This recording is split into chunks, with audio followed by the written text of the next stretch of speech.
Let me now bring in Bilal Saab. He is the founding director of the Defense and Security Program at the Middle East Institute and a former senior advisor at the Pentagon. So thank you so much for being here, Bilal. And I want to ask you, you have an article laying out the different options that the U.S. could have taken against the Houthis, and you call the strikes inside Yemen, quote, the least bad option. So what's your reaction to these strikes? Did they go far enough to stop the Houthis' attacks?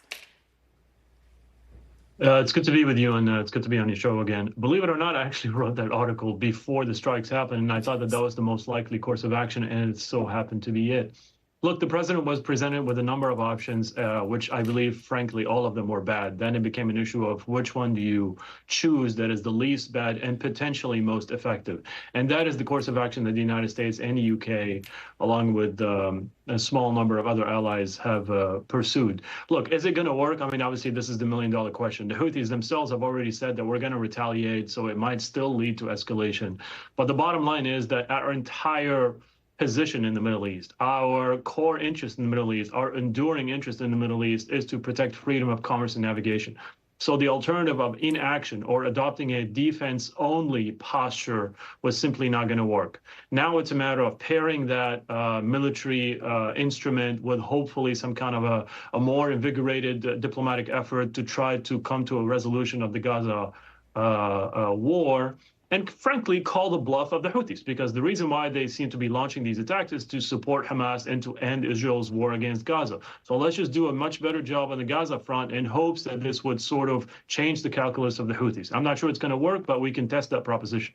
Well, as you said, you're not sure it's going to work. So talk to us about how strategically significant the locations that were targeted are, and could they possibly weaken the Houthis' capabilities?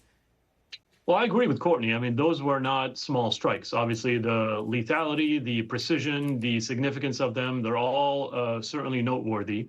But the Houthis still have, obviously, a tremendous amount of capabilities, all of it provided, as Courtney suggested, and she's correct, by the Iranians. So this is a process, okay? This is not going to be a one-off strike that is going to debilitate the Houthis. This is a process, and if there's going to be a tit-for-tat, then you're going to have to up the ante a little bit more and escalate and try to go after more sensitive targets and perhaps even leaders of the Houthis, which is going to require more accurate intelligence. And I hope that we're going to have the capabilities to collect that really precious intelligence.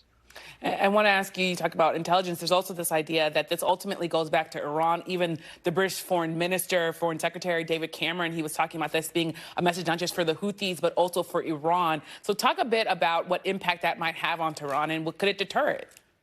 Yeah, this is not a two-way conversation for sure. This is a three-way conversation. This is us, or if you want to say the Western coalition, the Houthis, and then the Iranians.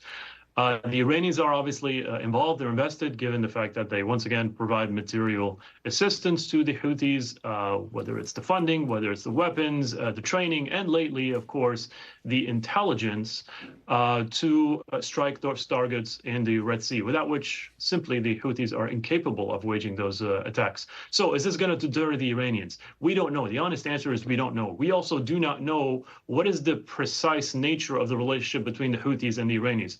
How much control do the Iranians exercise over the Houthis? We don't know that. But once again, we have to test all of these propositions as we continue to apply diplomatic pressure paired with some use of force, which I believe is not only legal, but legitimate and necessary. And hopefully that combination with international cooperation will somehow deter the Iranians. And briefly, I want to ask you, what might retaliation by the Houthis look like?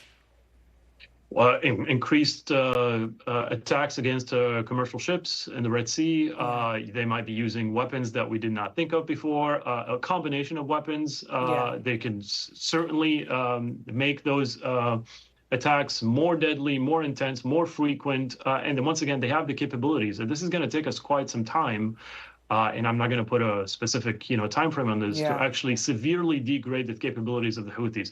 They've amassed a good amount over the years, inherited some from the previous regime in Sana'a in Yemen, and obviously some provided by the Iranians. Yeah. Well, thank you so much, Bilal Saab. I really appreciate you coming on and breaking this all down for us. Oh, it's a pleasure. Absolutely. Thanks for watching. Stay updated about breaking news and top stories on the NBC News app or follow us on social media.